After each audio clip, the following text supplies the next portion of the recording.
नमस्कार विद्यार्थी मित्रांनो, डॉक्टर सुशील स्पॉटलाइट या युट्यूब चॅनलवर आपलं सर्वांचं स्वागत आहे। 10 एप्रिल 2019 बुधवार संबंधीच्या महत्वाच्या न्यूज आपण बघणार आहोत।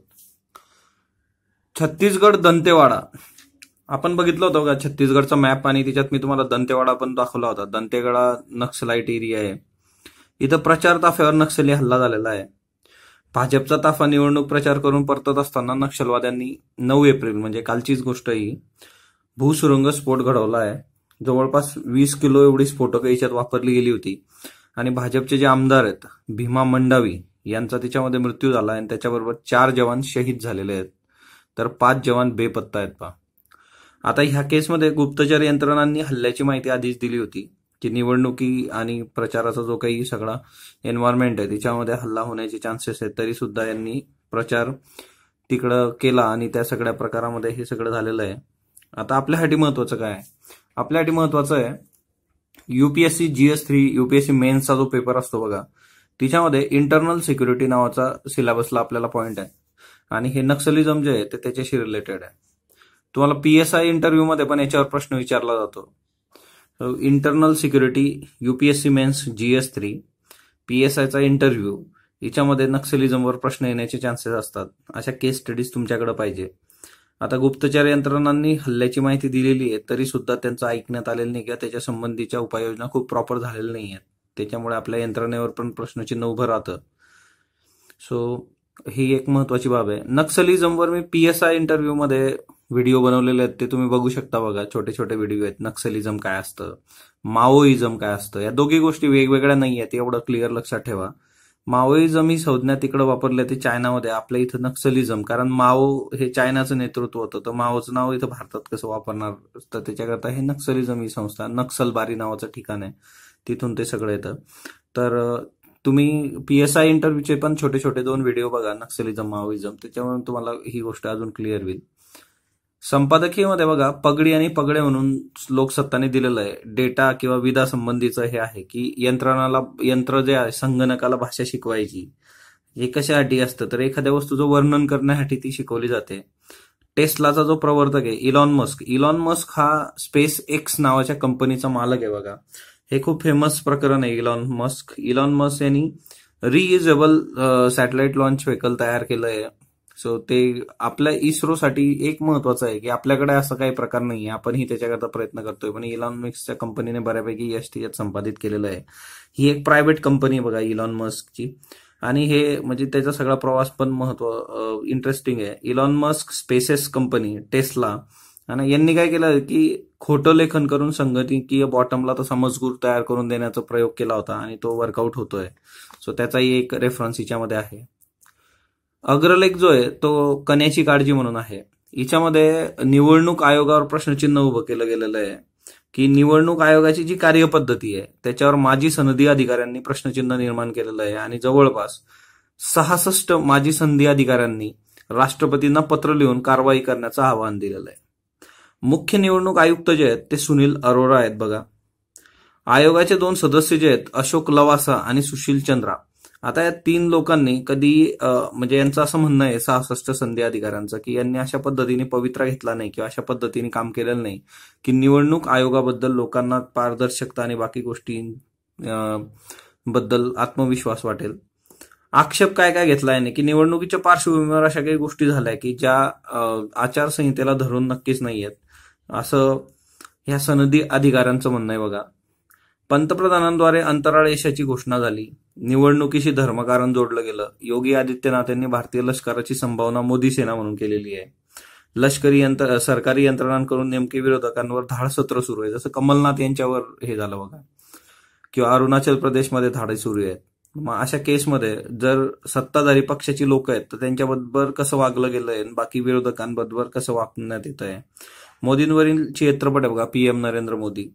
सर्वोच्च न्यायालयाने याचिका फेटाळून लावलेली आहे की हा चित्रपट प्रदर्शित होऊ नये। ही याचिका सर्वोच्च न्यायालयाने फेटाळून लावली आहे। सर्वोच्च न्यायालयाने इलेक्शन कमिशनकडे जायला सांगितलं आहे की तुम्ही इलेक्शन कमिशनकडे जा आणि इलेक्शन कमिशन जो निर्णय घेईल तो याच्यावर राहील फायनल।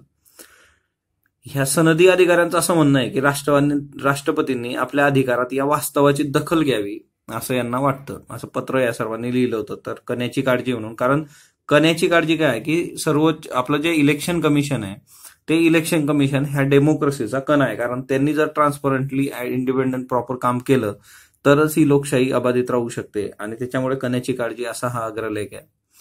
नव महाराष्ट्राची संकल्पना बीजेपीने समोर आणलेली आहे बघा. पंतप्रधान नरेंद्र मोदी यांनी मांडलेल्या नव भारत संकल्पनेलाच म्हणजे बरोबर घेऊन नव महाराष्ट्र ही संकल्पना समोर ठेवलेली आहे. म्हणजे नवा बुद्धिजीवी वर्ग जन्मास येतोय बाबा, जातीच्या राजकारणांची संबंधांची पुनर्रचना होते, पक्षनिष्ठांमध्ये बदल होतोय. म्हणजे बरंच तुम्ही बघितलं असेल, घराणेशाही आणि घराणी वेगळ्या बीजेपीकडे जायला सुरुवात झाली. आता त्याच्यावरही बरेच प्रश्न आले होते की मग आता हे सगळ्या गोष्टी आहेत ह्या टिपिकली तुम्हाला अशा परीक्षेत विचारल्या जातील असं नाही, पण नव महाराष्ट्राची संकल्पना जर टिपिकली कुठं विचारली गेली तुम्हाला माहित पाहिजे की ही नव भारत संकल्पनेच्या बेसवर समोर आलेली आहे. त्याच्यानंतर कनिष्क कटारिया बद्दल लोकसत्ताने लिहिलंय बघा. कनिष्क कटारिया युपीएससीचा रिझल्ट आलाय 2018चा, ऑल इंडिया रँक 1 आहे. मूळचं जयपूरचा आहे कनिष्क, आणि IIT मुंबईमधून त्याने अभियांत्रिकीची पदवी घेतलेली आहे. नंतर सॅमसंग कंपनीमध्ये 4 वर्ष दक्षिण कोरियामध्ये काम केलेलं आहे. नंतर त्याला वाटलं मग त्यांनी युपीएससीची एक्झाम देऊन मग तो आता टॉपर आहे. कनिष्क न्यूजमध्ये येण्याचं कारण हे होतं की आई वडील आणि शिक्षकांबरोबर त्यांनी यशाचं श्रेय त्याच्या गर्लफ्रेंडला किंवा प्रेयसीला दिलेलं आहे. आणि आता मेजर इश्यू कसा आहे की याची न्यूज केली गेली मीडियाद्वारे.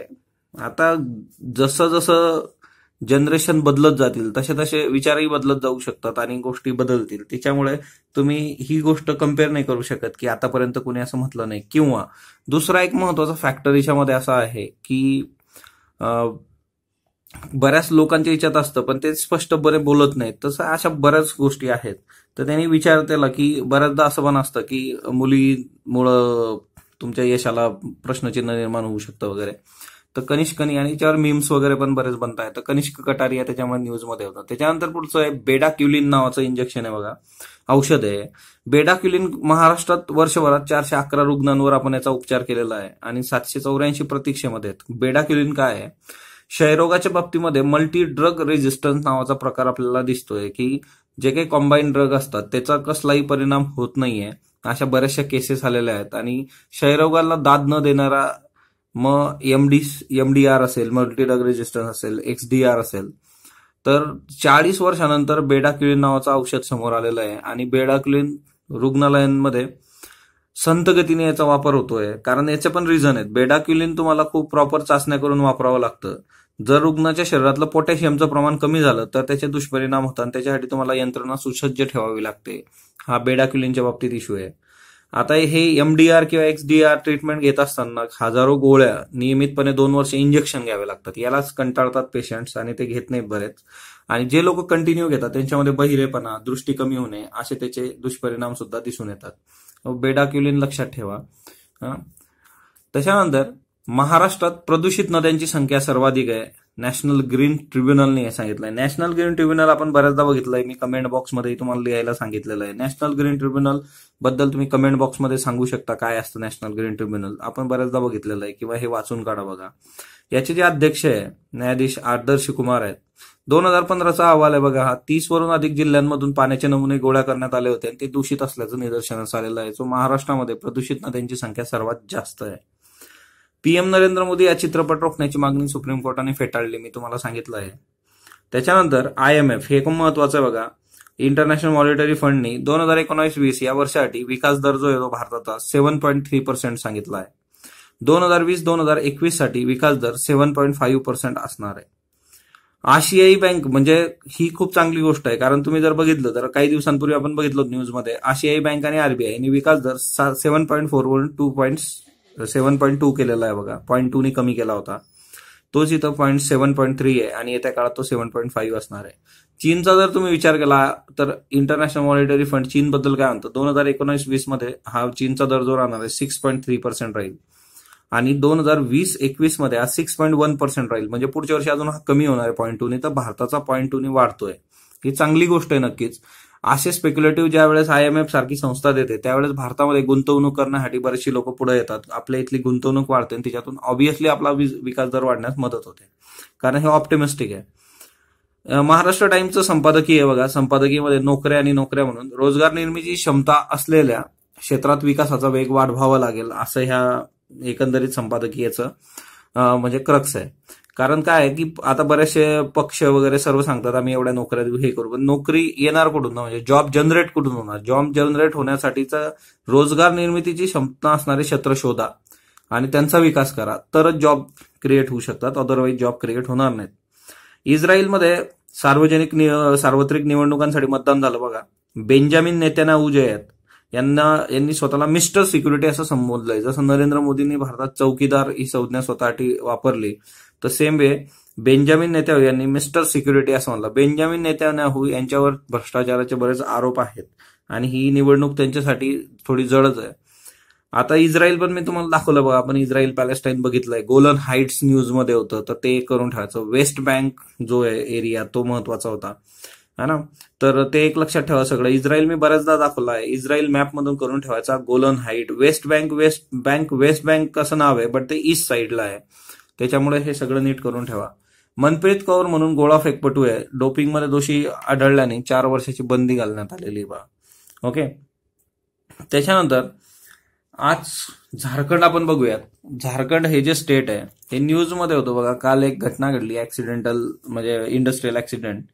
हा जो झारखंड तुम्ही बघता, तर हा झारखंडच्या बाबतीमध्ये महत्वाचं जे आहे ते म्हणजे हा हजारीबाग प्लेटियो आहे बघा. हजारीबाग प्लेटियो हा खूप महत्वाचा आहे, झारखंडची ओळख. त्याच्यानंतर रांची प्लेटियो इथं आहे. हजारीबाग आणि रांची प्लेटियो हा खूप महत्वाचा झारखंडच्या बाबतीमध्ये. हे बघा, हा रांची प्लेटियो आहे, ही रांची आहे, राजधानी आहे, पण इथलं सर्वात मोठं शहर जे आहे ते जमशेदपूर आहे बघा. जरी राजधानी रांची असली तरी सर्वात मोठं शहर हे जमशेदपूर आहे आणि हा हजारीबाग प्लेटियो आहे पूर्ण. दुसरं महत्वाचं, हे इथं कोडरमा तुम्हाला दिसत असेल. हे कोडरमा जे ठिकाण आहे हे मायका कॅपिटल ऑफ इंडिया म्हणून ओळखलं जातं. मायकाची भारतातली कॅपिटल म्हणून याला ओळखलं जातं. दुसरी महत्वाची गोष्ट, झारखंड म्हटल्यानंतर तुम्हाला मिनरल्स, मेटल्स आणि या सगळ्यासाठी हे फेमस आहे. आता याच्यामध्ये बोकारो म्हणून, हे बघा, बोकारो जे आहे ते थर्मल पॉवरसाठी पण फेमस आहे. दुसरं महत्वाचं म्हणजे स्टील प्लांट आहे इथं. दामोदर नदी आणि बोकारो नदी, ही बघा, ही दामोदर नदी आहे. दामोदर रिव्हर हा वेस्ट बेंगॉल आहे सगळा, झारखंडला लागून. तर दामोदर नदी आणि बोकारो नदी, बोकारो जवळ येणारी बोकारो नदी आहे आणि दामोदर नदी आहे. ह्या 2 नद्यांच्या इन्फ्लुएन्सवर ह्या प्लांट आहे, बोकारो प्लांट. सोव्हिएत युनियनच्या मदतीने आपण हा उभा केला होता. हे आपल्याला बऱ्याच विचारलं जातं, दुर्गापूर आहेत किंवा ते कोणाच्या मदतीतून काय उभं राहिलं, तर बोकारो हा सोव्हिएत युनियनच्या मदतीतून उभा राहिलेला आहे. वरती आहे धनबाद आहे बघा. भारत कोकिंग लिमिटेड हे याच्यासाठी महत्वाचं आहे ना. गँग ऑफ वासेपूर वगैरे तुम्ही बघितलं असेल, हे धनबाद वगैरे हा सगळा एरिया हाच आहे. ओके, दुसरी महत्वाची गोष्ट, या धनबादच्या खाली तुम्ही इथं आला तर इथं सिंद्री म्हणून ठिकाण आहे बघा. हे first public sector nitrogenous fertiliser plant आहे. हा पहिला पब्लिक सेक्टर प्लांट नायट्रोजिनियस फर्टिलायझरचा इथं ठिकाण आहे, सिंद्री. त्याच्यानंतर दुसरं महत्वाचं की जमशेदपूर टाटासाठी फेमस आहे बघा. Tata iron and steel company येतं, टिस्को. जमशेदपूरला आयर्न अँड स्टील प्लांट आहे, हा सगळ्यात जुना आणि सर्वात मोठा भारतातला. इथंच तुम्हाला दुसरी महत्वाची गोष्ट, जमशेदपूर कशावर बसलंय तर कारकोई नावाची रिव्हर आहे आणि सुवर्णरेखा रिव्हर आहे. या दोघांच्या याच्यावर हा जमशेदपूर तुम्ही बघू शकता. कारकोई आणि सुवर्णरेखा ह्या 2 नद्या. त्यानंतर इथं डलमा वाईल्ड लाईफ सँच्युरी पण आहे बघा जमशेदपूरमध्ये, डलमा वाईल्ड लाईफ सँच्युरी. जमशेदपूर खूप महत्वाचं आहे बघा टाटासाठी, प्लस डलमा वाईल्ड लाईफ सँच्युरी. त्याच्यानंतर चाईबसाव हा हे ठिकाण आहे बघा. चाईबसा हे सिमेंट फॅक्टरी आहे आणि या सिमेंट फॅक्टरीचं वैशिष्ट्य असं आहे की ते ब्लास्ट फर्नन्स स्लग यूज करतात इन्स्टेड ऑफ लाईमस्टोन. सिमेंट बनवण्यासाठी लाईमस्टोन ऐवजी ब्लास्ट फर्नान्स मधला जो स्लग असतो त्याला स्लग वापरला जातो इथं. हे एक महत्वाचं आहे. हजारीबाग वाईल्ड लाईफ सँच्युरी सुद्धा आहे आणि त्याच्यामध्ये वाईल्ड बियर, त्याच्यानंतर सांबर, नीलगाय असे सगळे प्राणी तुम्हाला बघायला मिळू शकतात. स्लॉथ बियर पण कधी कधी ऑकेजनली तुम्ही पाहू शकता. हे Palamu, only tiger reserve in Jharkhand, एकमेव टायगर रिझर्व्ह पलामू, हे एक लक्षात ठेवा. त्याच्यानंतर बेटला नावाचं नॅशनल पार्क सुद्धा इथं आहे. त्यानंतर तुम्ही जर झारखंडचा अॅनिमल बघितला स्टेट सिम्बॉल तर तो इंडियन एलिफंट आहे बघा.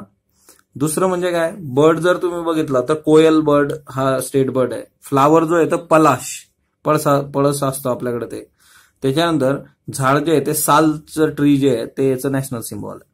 दुसरी महत्वाची गोष्ट, इथं एक फेस्टिवल पण साजरा होतो, त्याचं नाव आहे सोहराई फेस्टिवल. सोहराई फेस्टिवल होतो आणि त्या सोहराई फेस्टिवलच्या दरम्यान सोहराई पेंटिंग सुद्धा केलं जातं. तर त्याच्यासाठी सुद्धा झारखंड फेमस आहे. झारखंडची निर्मिती 15 नोव्हेंबर 2000 मध्ये झाली होती बघा. तर झारखंड हे खूप महत्वाचं आहे, 28वे स्टेट आहे.